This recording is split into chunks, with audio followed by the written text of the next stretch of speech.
Welcome to the Ordinary Marathoner podcast.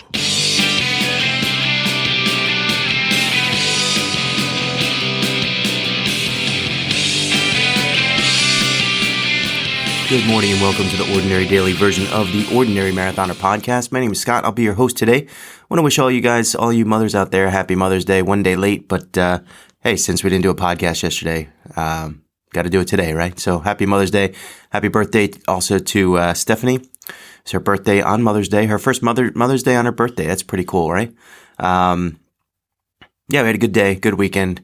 Other than what Game of Thrones did to us last night, which is just disturbing. We'll talk about that at the end of the podcast. Save it for the end.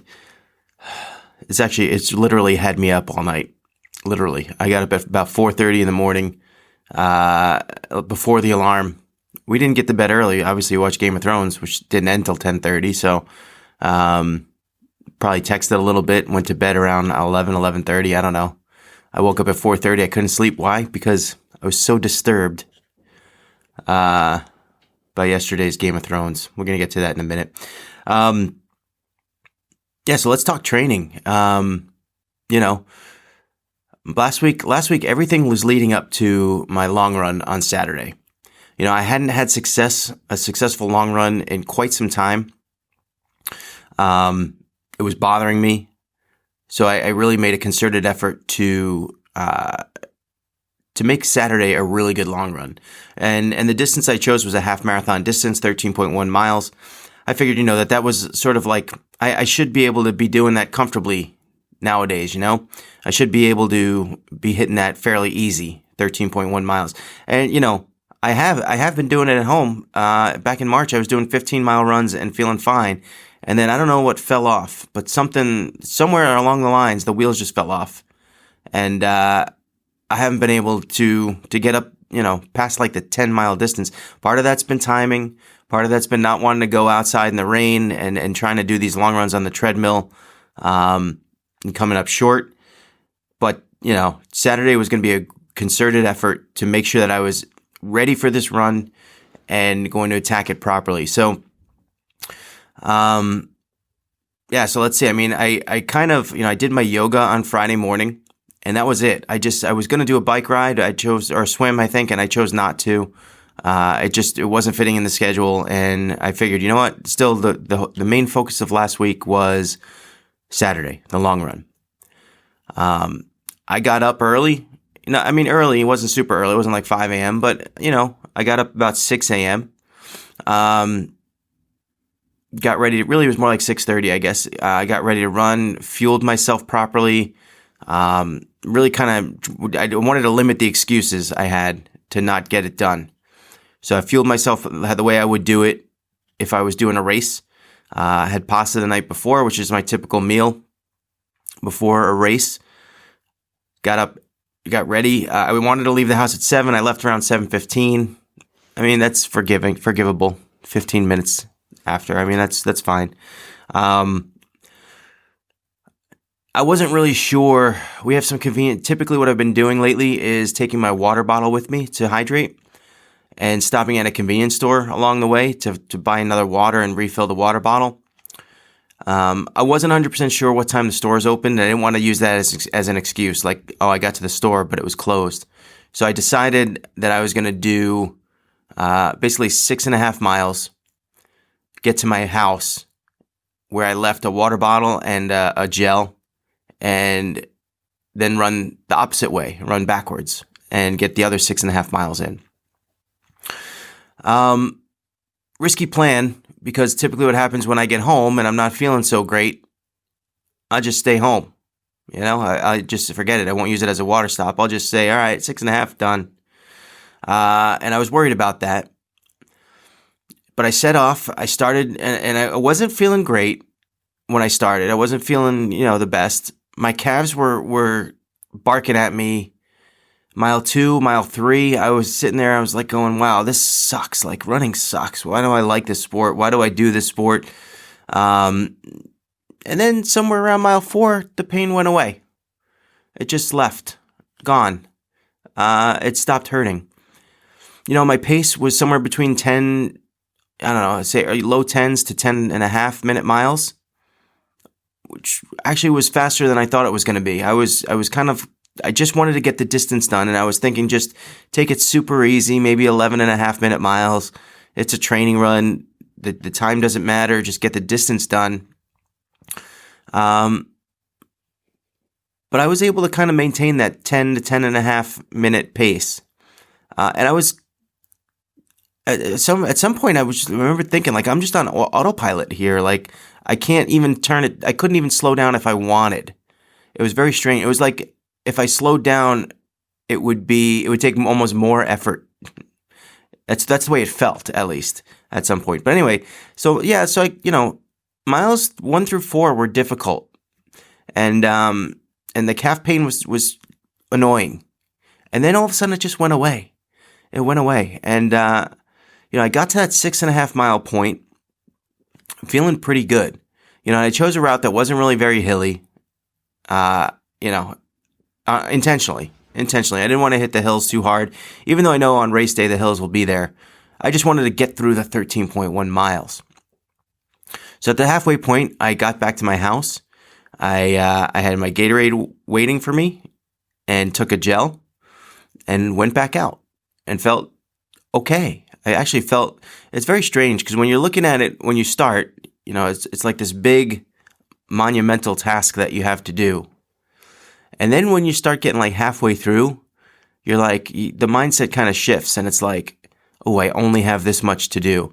And I remember Ramon Burmo used to say, there's a point in the race where you get happy. It's just, instead of being like, oh, I have so much left to do, you start thinking, oh, I only have, 6 miles left or something.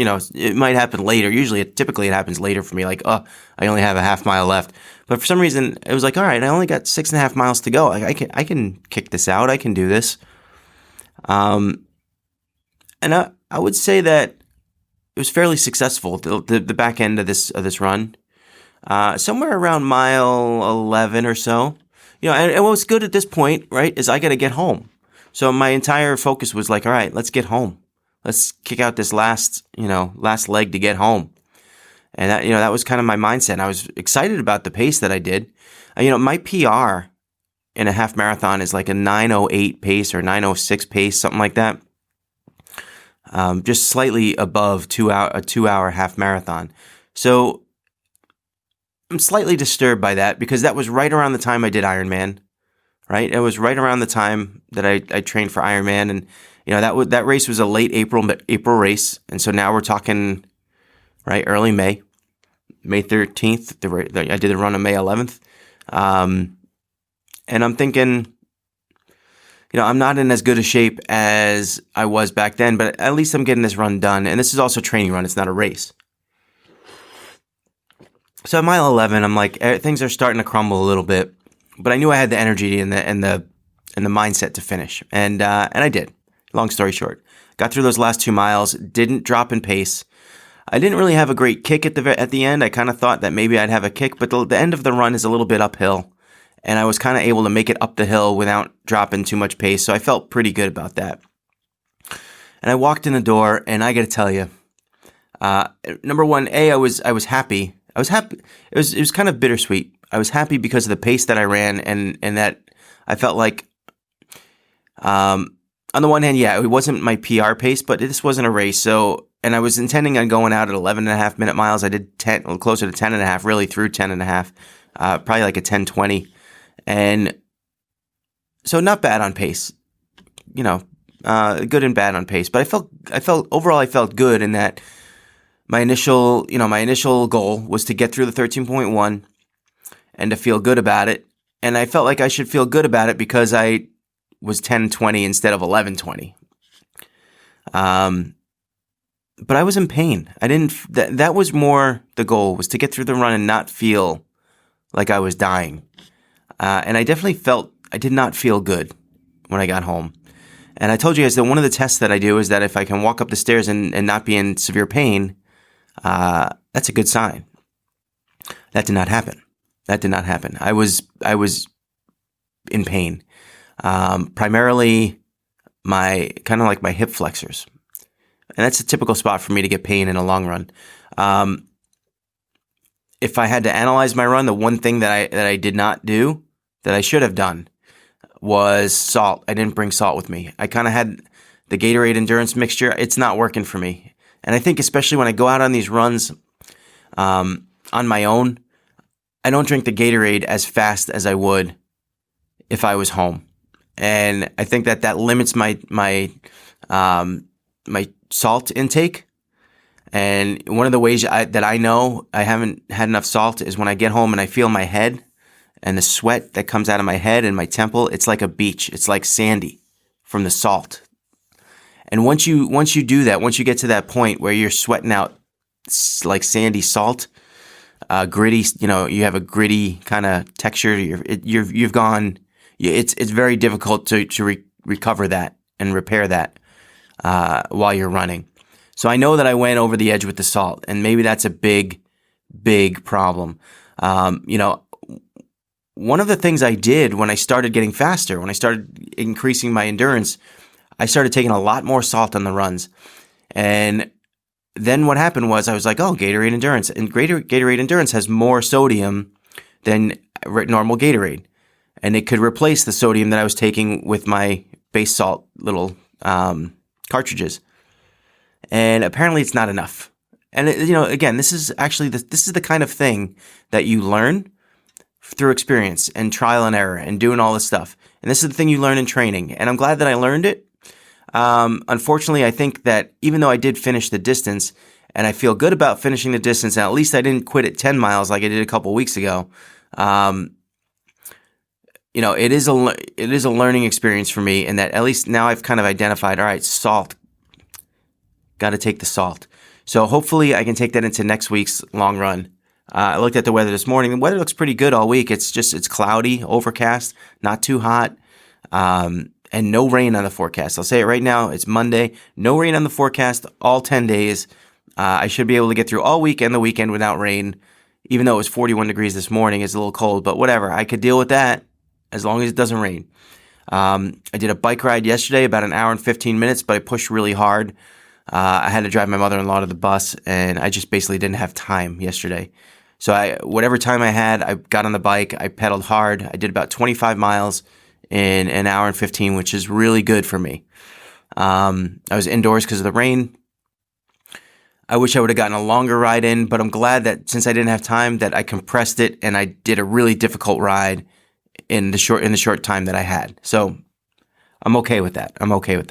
Especially coming after what was a difficult run. I got to tell you, I still feel it. My hip flexors today, I still feel it. I still feel the residual soreness from my run on Saturday, which is frustrating because I feel like I'm not in as good a shape as I was last year or 2 years ago at this time when I actually finished Lake Placid. It's kind of really a strange area because my bike is so much better. My bike is like it's so much better than it was 2 years ago. But my running is not. My running is worse. My swimming feels better, but I don't really know. And you're never really going to know until you get out in the open water. It feels better, though. I didn't swim at all last week. That's another, I got to get in the pool this week. I will sit down with my notebook today and go through the days and try to fit in a hill run, a long bike ride, and another long distance run over the weekend. I'm thinking maybe 14 miles over the weekend. Either that or maybe I might even just do another 13.1. And I'm even thinking if this soreness persists, it might even be smart to take it down a little bit. Don't know. We're going to kind of have to play that one by ear. Right now on the schedule, it's going to go, one of the weekend days will be long run. I just don't know what, I got to kind of play that by ear and figure out how I feel. But only 76 days left. So I don't have much time here, guys. This from 100 days to 76 days, it just felt like it, that I blinked and it's gone. So that's kind of the plan for the week. Today's plan, I'm supposed to do lower body lifting. The legs are sore. So I don't know. I don't know if that's smart. I think what I'm going to do is I'm going to do it. I'm just going to take the weights. I've been increasing the weights lately and adding more weight to my workout. We're not going to do that today. We're going to take the weights down just kind of go through the motions and not be too stupid with this one. We're gonna lift light, focus on the actual the motions themselves and not really the weight, and care about how much weight that I'm lifting. That's the plan for this morning. Then we're gonna kick that out, and we're gonna follow that with yoga. I forget what day I'm on, day 20 or something. I think day 20 I'm on today of my yoga journey, 30-day yoga journey. Feeling good about that. I probably need it today. It'll be interesting to see how that feels with sort of, again, that residual soreness. Probably need to get a swim in today. And we'll see about that. So, I think the plan is we're going to do a swim and then see about tonight, maybe do like an easy brick workout. Again, depends on how the legs feel through the course of the day. I tell you, even this morning, I got up, everything is still a little bit sore. My Achilles is a little tight. Everything's just like a little sore and tight. So, got to kind of ease into this week a little bit, I think. I think that's the way to go. That's it. So that's the plan for this week, or for today, and for the week ahead. Again, looking back at the weekend, happy I got the 13.1 done. A little bit nervous about how it ended up, and we'll see from there how things improved. I think I have a really good regimen here going. I think I have a really good routine. Getting hill workouts done, and the yoga. I was finishing up the run, and I'm thinking, man, I'm really sore here, and I kind of was hoping that this was the soreness. This was the type of thing that yoga was going to help me with, was that soreness not being there, because I was more stretched out and more flexible. And, I think it's more the salt. It's more the salt. It's more the nutrition dynamics than it is the flexibility and balance issues that I have. So you kind of learn the hard way, I guess, but not to say that, again, and this is probably the first time I've said that yoga hasn't helped. Seriously, I've done probably about 5 weeks of yoga now. And granted, it's not been like high energy yoga. It's been very like 20-minute routines for the most part, 5 times a week. But, I think, that I was holding out hope that it was going to help me, experience soreness less, I guess is the way to put it. And that didn't happen on Saturday. So, again, I think it's the nutrition. We got to focus on that and hone that in. And we got 76 days to do it. We got a lot of long runs left. So, that's the plan, Stan. We'll see how that goes. So, all right, let's kind of roll this over into what you guys have been waiting for. And for those of you guys who are not waiting for it, or if you haven't seen the episode, we're going to talk about some Game of Thrones, and obviously going to be spoilers here. So if you haven't seen it, you might want to shut this off right now. Just warning you, and we'll just get into it. So, I know that I've kind of been ripping the show apart the last few episodes, really all of season 8. I've just been very dissatisfied,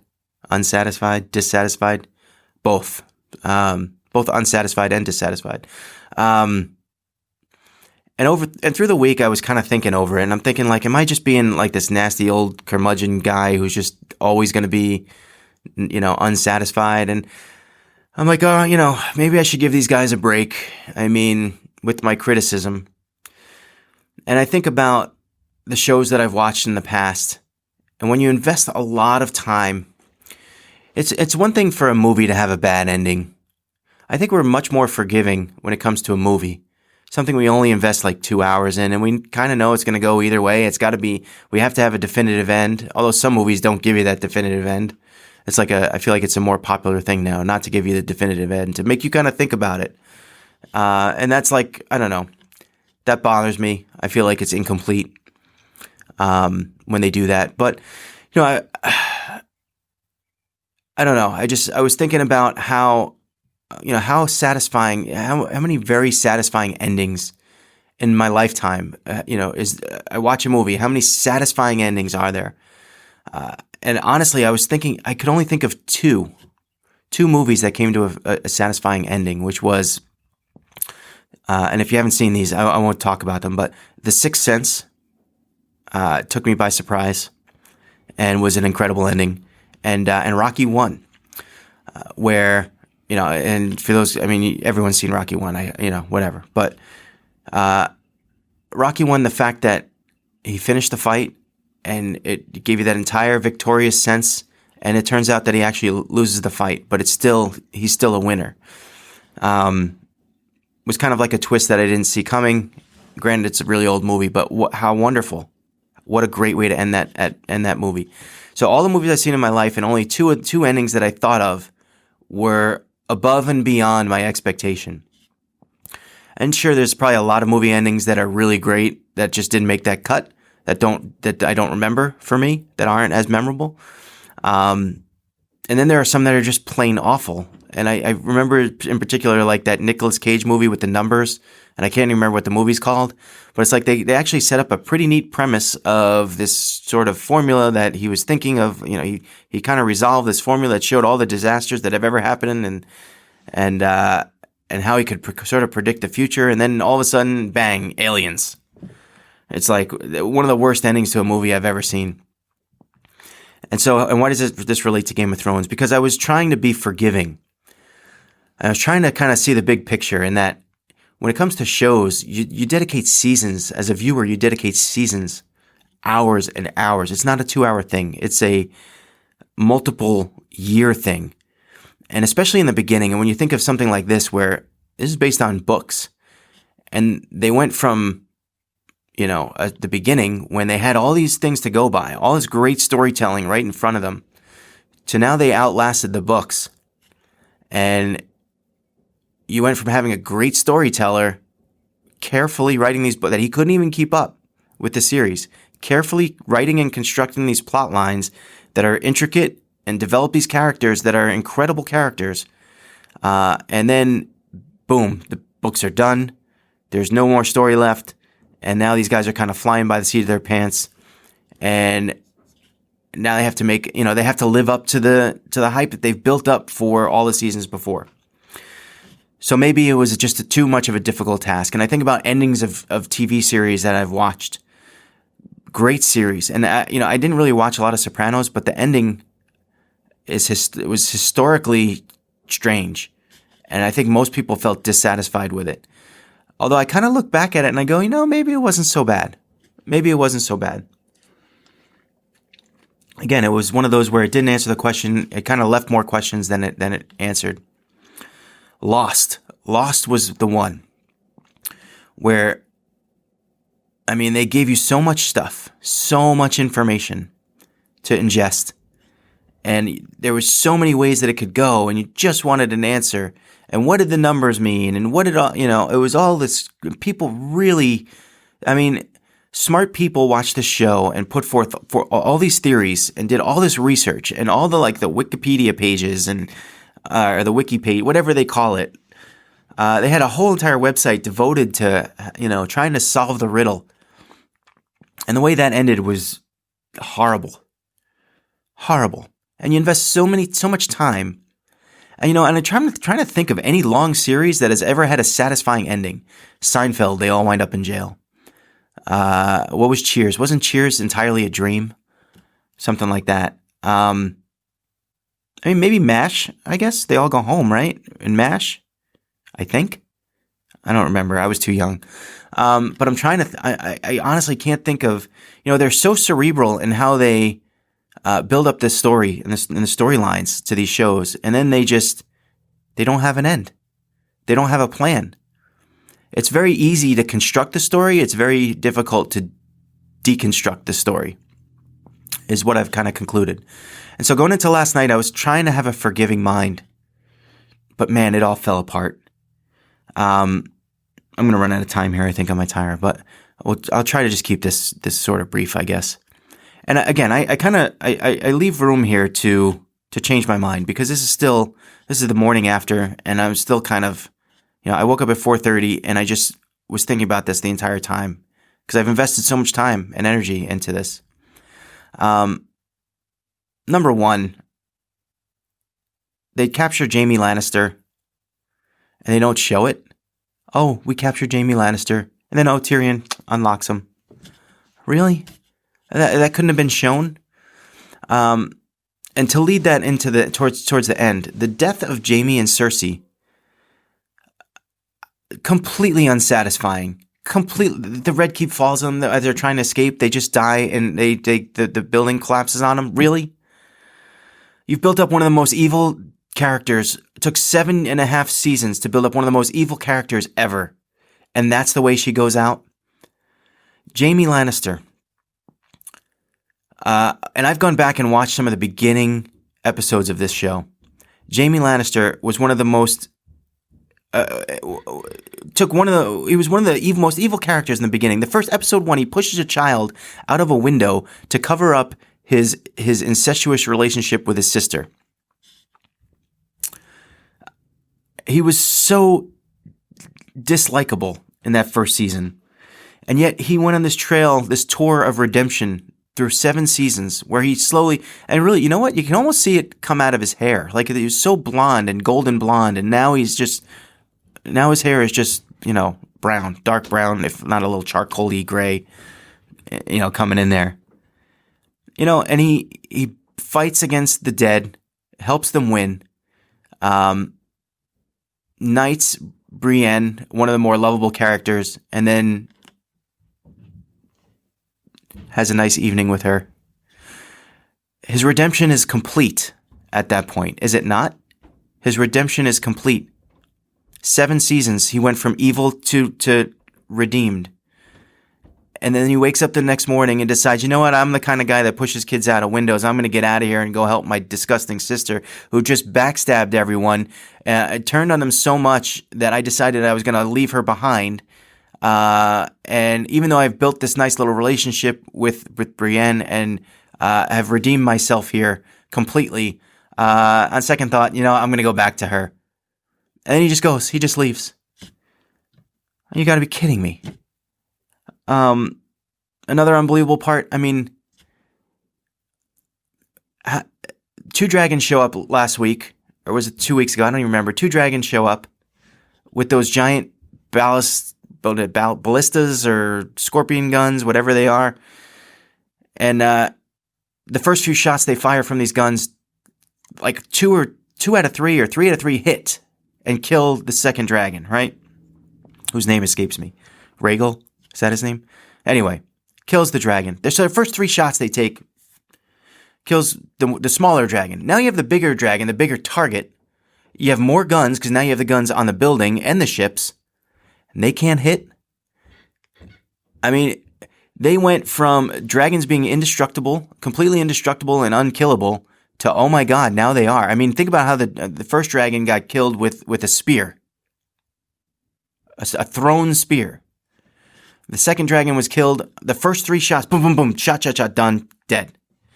And now you've kind of laid this groundwork that the dragons are destroyable, and yet somehow, they know he's coming, and they can't. Now they just get a case of the oopsies, right?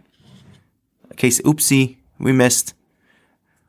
The battle is pretty much won, and Daenerys decides she's going to go off the deep end and start killing innocent people. The Clegane Bowl, horrible. They pull off the guy's mask and he looks like, what a ripoff of Darth Vader. And then he's like a zombie, so he can't be killed. He gets run through and he, with the sword, and he can't be killed. And how do they die? They fall into fire. They fall off the side. Really? This was so telegraphed and just awful. And there's no hope for this anymore. Jon Snow is the biggest wuss. You watch the beginning episodes and how courageous he was. And now he's like, oh, she is my queen. Really, dude? Come on. And they've destroyed these characters. They built them so strong. As much I don't necessarily fall for feminist arguments a lot, I think they have a right to complain. Because you think about it, they took 3 characters one was maybe nutty to begin with. Cersei was nutty to begin with. But Sansa and Daenerys, they took wonderful, strong female characters and made them psychotic bitches. Right? And mind you, all the men that could possibly lead, they're all cowards. They turn into cowards.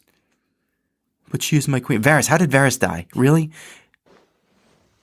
Sorry guys, the camera went off there on me. But how did Varys die? I'm so angry about this. How did Varys die? Here's a guy who's been keeping secrets for years. He tells a secret to Tyrion. Tyrion is a character who's always used information to his advantage. This is the way he goes out, by tattling. Tyrion. I mean, how disappointing. Varys goes out and he. All right, yeah, he was. Yes, he was. Right, he was. He was playing for the other team there. Right, he was. He's a spy, I guess. He's not exactly. He's a traitor. But he kind of had good reason, right? He kind of sees this coming. And for Tyrion to go and why? I don't see that happening. There was no reason for it. There's really not much favor that Tyrion gained by tattling. And the male characters in the show, I mean, think about what they did. They stripped them down of all of their strength. Jon Snow is, oh my queen. Tyrion is a tattletale. Jaime, perfectly redeemed, decides to go back to his psychotic sister. They've destroyed all the male characters.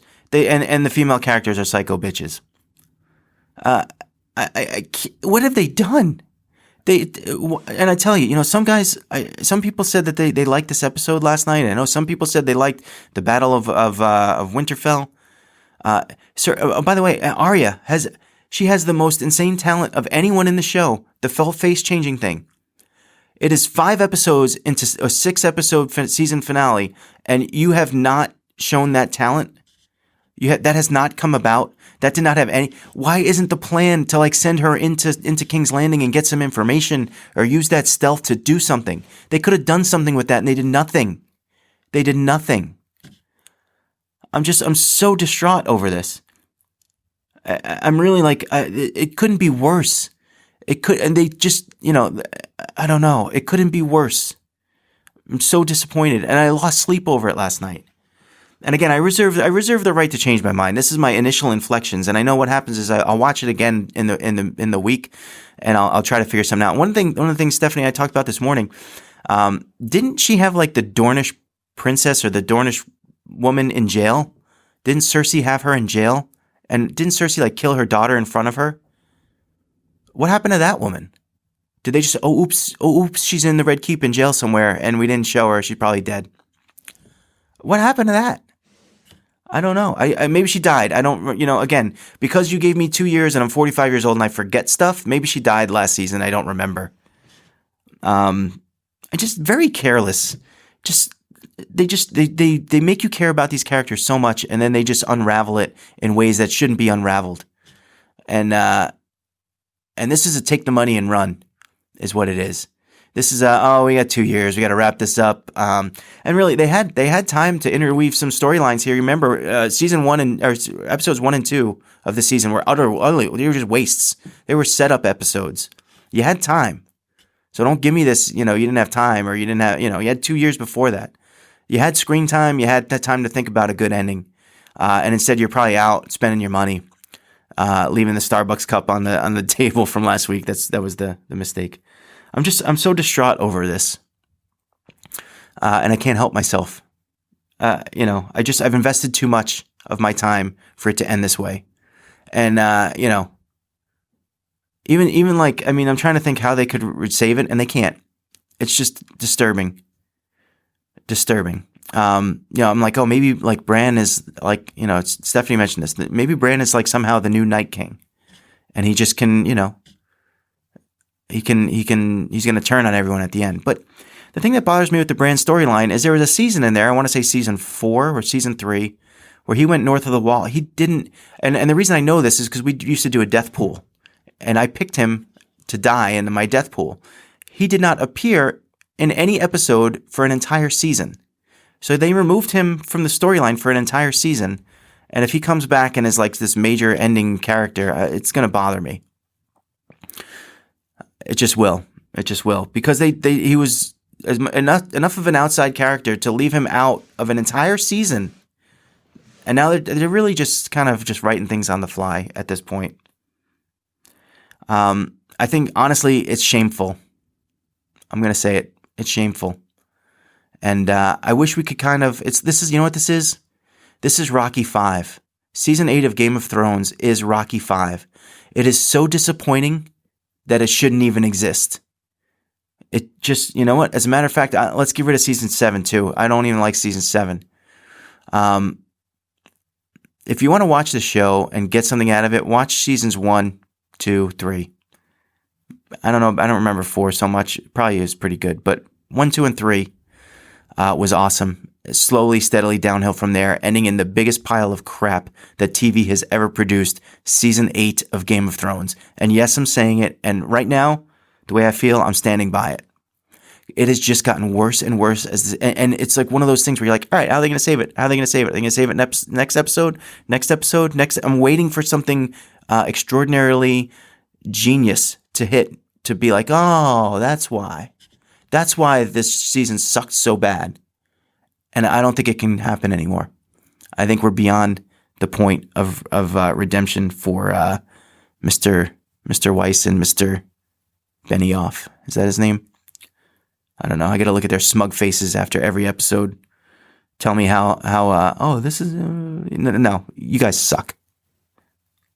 I shouldn't say it. I'm just very angry. It's the morning after.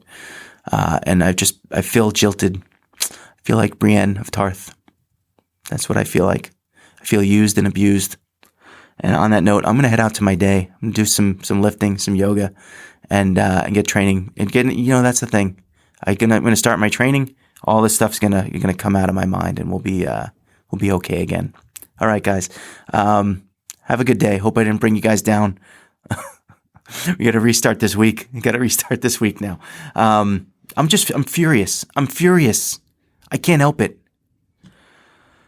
Anyway, all right, let's get going. Have a good day, guys. Remember, every day is an ordinary day. It takes you to make it extraordinary. So get after it today, guys.